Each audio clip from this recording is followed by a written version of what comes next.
What's up guys, YST here and welcome back to another Raid Shadow Legends video.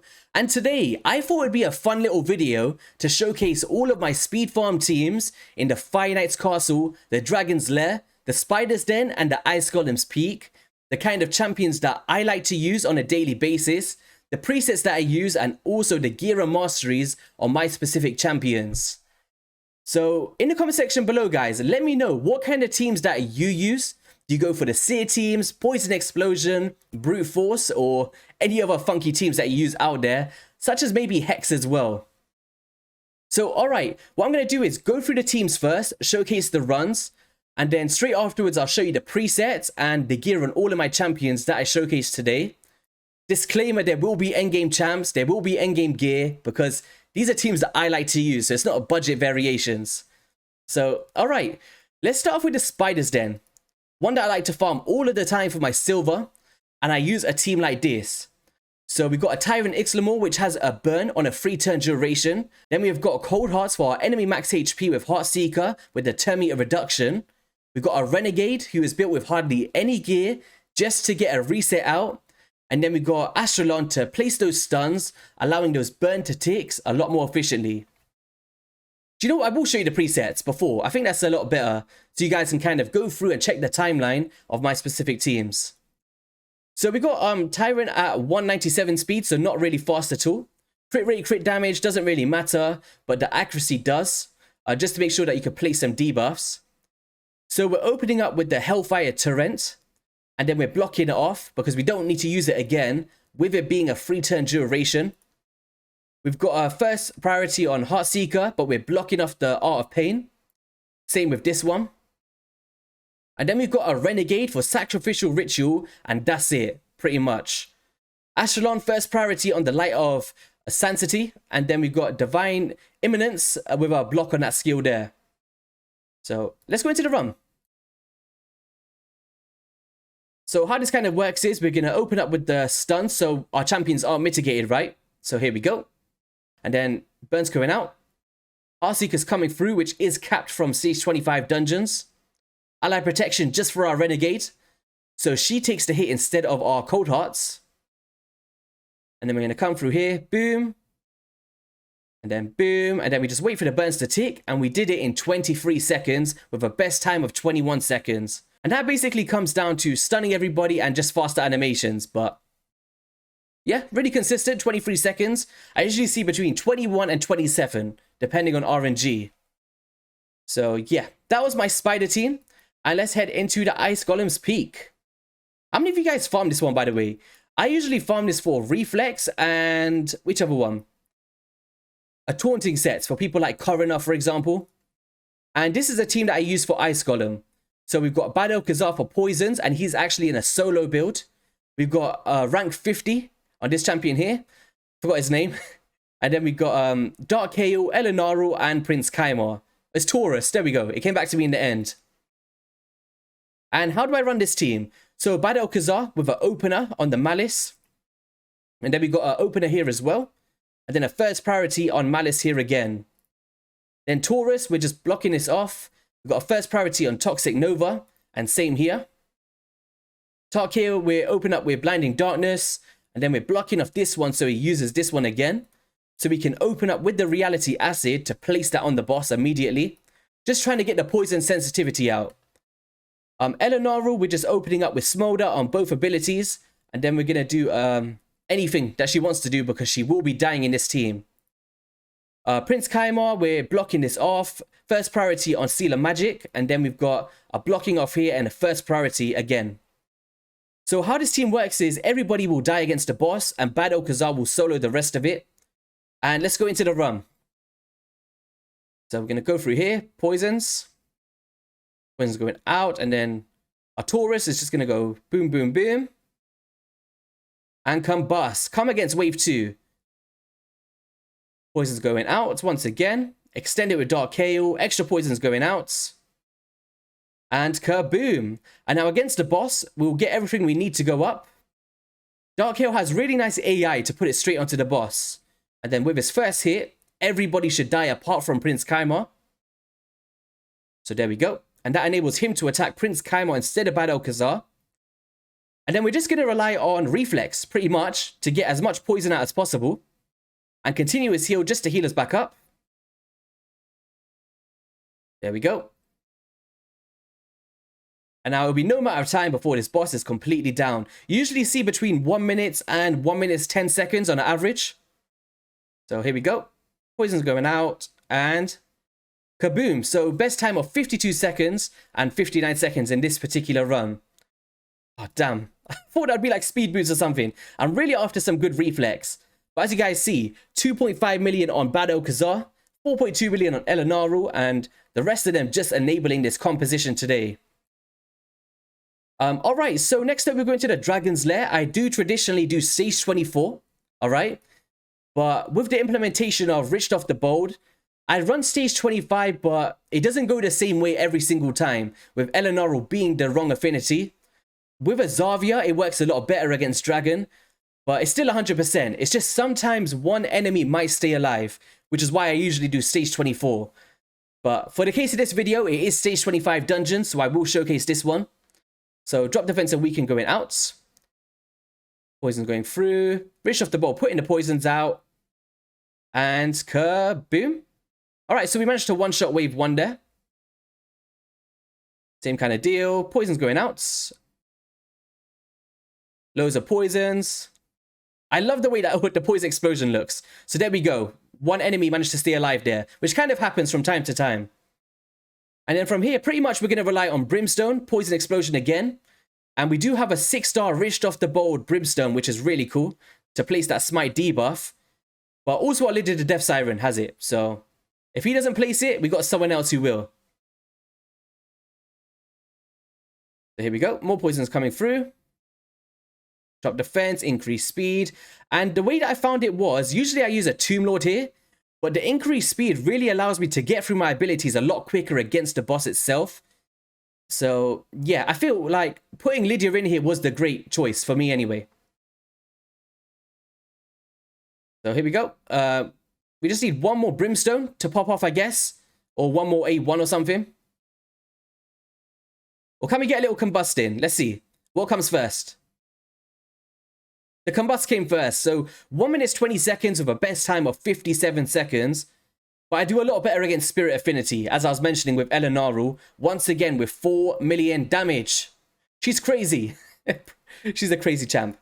But as you see here, 40 seconds on stage 24, which I kind of do over tournaments and stuff for efficiency.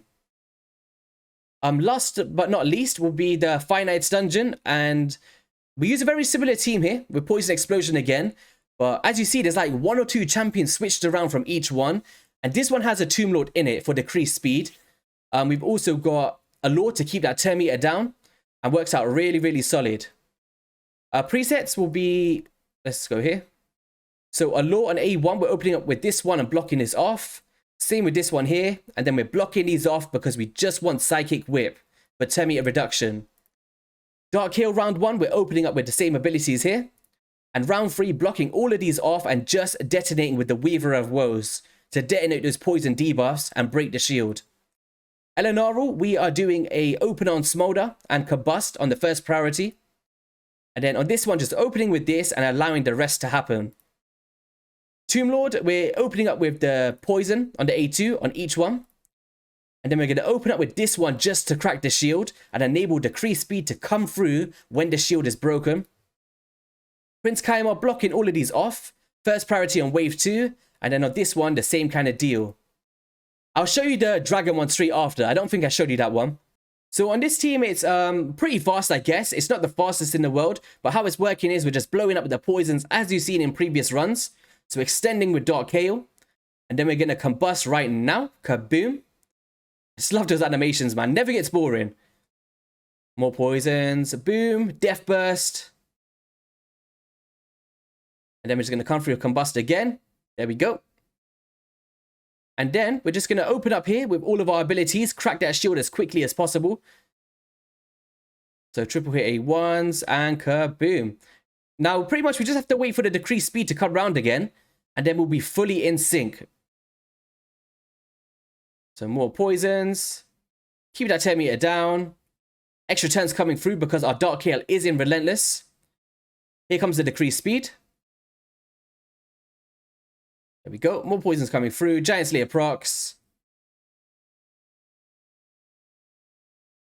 Combust. Now we just need to get some more poisons out.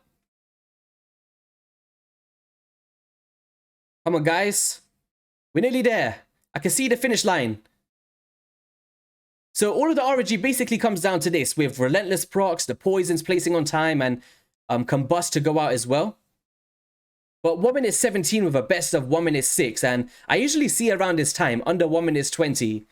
So really consistent for me, and a team that I love to use. And look at that piece, guys. Damn. I'm gonna have to put that on my Rector draft. 6-star speed of crit rate. Hopefully that rolls quad. If you stay around to the end of the video, I might actually roll this just for the memes. But, alright, so that was my finite team. Now, as promised, let me just show you the dragon one, because I don't think I showed you. So we're just doing openers, like this as well. Very similar. Round 2, Prince Kaima. We're going to open up with the Seal of Magic. Open it with this. That's Elenaru, Lady the Death Siren, and Battle Kazar. Round 3, first priority Malice. First priority this A2. Elenaru, open it with Searing Rebuke, and the rest here. Bishop the Bold, first priority on Bloodletting. And Prince Kaima, first priority again. We just want to get as much poison out with the A1 here. So yeah, that is all of my main dungeon teams. In terms of Minotaur, I usually run a Genzin in Lifesteal, but in this case he's not. So I've got a Baron there, so I'd run these 2 champions. And does it in around 30 seconds or so. I guess the potion keeps, I just use Poison Explosion as well. So I don't really need to keep showing it. But I use Seer for this one. I guess I'll show you this one as well, because it's a little bit different. So drop defense and weaken. Boom. Then we're going to reset. Drop defense and weaken. And boom. And then pretty much from here, just dealing as much damage as possible before the boss is finished. And this is what I would use against, like, just poison teams or potion keep teams, I guess. There we go. Let them deal some damage. Doesn't really matter. These kind of teams are, like, flexible. I don't always do this anyway. Like, sometimes I just go brute force of, like, a crew Traxxer or something like that. But this is just something I was playing around with, so I thought I'd show it. So there we go. Ooh, Brimstone. Let's go. Now we just need Baron to just do that crazy ability here. There we go. So 50 seconds, best time 41. It's just something that I do before fusion events, and very similar for all of these. In terms of Iron Twins Fortress, I will leave a link in the description below, but I use, who do I use? Skytouch Shaman, Godseeker Aneri, Mithrala Lifebane, Geomancer, and Stagnite. So very typical team, I guess, with the implementation of Skytouch 2, just to deal the Geomancer damage and get through that boss very efficiently. But the main thing I wanted to showcase today was my main dungeon teams in these 4. So let's go into my recently used champions. I'm going to recently use first. So let's start off down here. So Cold Heart, not built very well. And we have got 196 speed, 78% crit rate because you don't need to crit cap her, 200% crit damage, and 268 accuracy. And her masteries is the offense tree heading down to Helm Smasher. And then we've got the support tree heading down to the Master Hexer. Second Cold Heart, very similar, I guess. Helm Smasher as well. So I don't really need to showcase the difference there. And then all champions are fully booked, by the way, as well. And very similar build. So this one is 196 speed, 80% crit rate, 236% crit damage, and 350 accuracy. Renegade, as I said, has hardly any gear on. Look at the state of that, guys. She's there just for the sacrificial ritual, for the resets at 169 speed and nothing else. Masteries, nothing. That's all, pretty much. Just to take a turn. Tyrant Exclamor, not even maxed up gear on the chest plate there. We've got 197 speed, nice HP, nice defense with 299 accuracy, decent crit rate and decent crit damage. Masteries, offense tree heading down to the War Master, of course, and the defensive tree heading down to Master Hexter, or should I say, Retribution and Deterrence. There we go. We got there in the end, YST. Ashelon, don't need a lot of gear on him either. We don't want to deal damage to the Spiderlings. And we've got 260 speed, so we can take that extra turn when the stuns fall off. And decent accuracy just to place the debuff. Masteries, we've gone the offense down to War Master. And then we've gone the support tree. Very similar theme here. Next up is Taurus. No masteries, just speed and accuracy. So we've got like 173 accuracy, a bit on the low side. A 224 speed, decent HP and attack and all that good stuff. And just any old gear, pretty much on him. Battle Khazar in a reflex build. Basically, 230 speed, 329 resistance, very vital, and 385 accuracy. And we're basically just trying to have sustainability, the speeds and no stats there. In a reflex build, to have a 40% chance to reduce a random skill cooldown, so we can get those poisons out. He is fully booked with Masteries, with time compression, or oppressor, sorry, to increase the turn meter fill rate by 2.5% for each active debuff cast by this champion, enabling him to get faster against the ice golem, and defense tree just for sustainability. Rich off the bold, just in random gear for faction wars now. Not too much use at 215 speed and nice accuracy. Masteries, we're going down to the Eagle Eye, which was for a Iron Twin showcase, but traditionally go to War Master to get that damage out. A lore that we use today is really fast at 285 speed, but you do not need it this fast as long as you get your presets correct. 100% crit rate, decent crit damage, and 286 accuracy. Masteries, going down to the Giant Slayer, of course, for that triple hit A1. And the support tree to get extra accuracy stats. Dark Kaelin Relentless, running at 230 speed, decent crit rate and crit damage with accuracy. Masteries, very similar to a lore with Giant Slayer. And the support tree heading down here. Tomb Lord, very similar to Giant Slayer. I'm not going to keep repeating that. But we have got a 234 speed, 100% crit rate, decent crit damage, and nice sustainability and accuracy. And he's fully booked on Tomb Lord. And Elenaru is fully booked as well, and she's running at 235 speed, overkill on crit rate, decent crit damage, and nice accuracy. And yeah, Masteries on her. We're heading down to War Master, not even finished yet, but don't really need much on her anyway. Other champions, not really needed, like these ones, but Prince Kaimar, he's for my PvP, not the best build in the world, at 273 speed, decent accuracy, and crit rate and crit damage. Masteries, we've gone down to Eagle Eye, of course, for the arena, but it does work in all of my dungeon bosses. And as promised, let's just roll that piece. We'll do it up to 12. Let's see how it goes. Crit rate, please. Okay. Give me a triple. Oh, look at that piece, guys. Well, that was worth the wait if you guys waited. That is insane. Let's go. I'll keep that. So that is going to be all for the video, guys. If you did enjoy it, be sure to hit that like and subscribe button. And yeah, I hope you found some of this useful. I just thought it would be fun to showcase my teams that I like to use. And yeah, I'll catch you guys on the next one, and peace.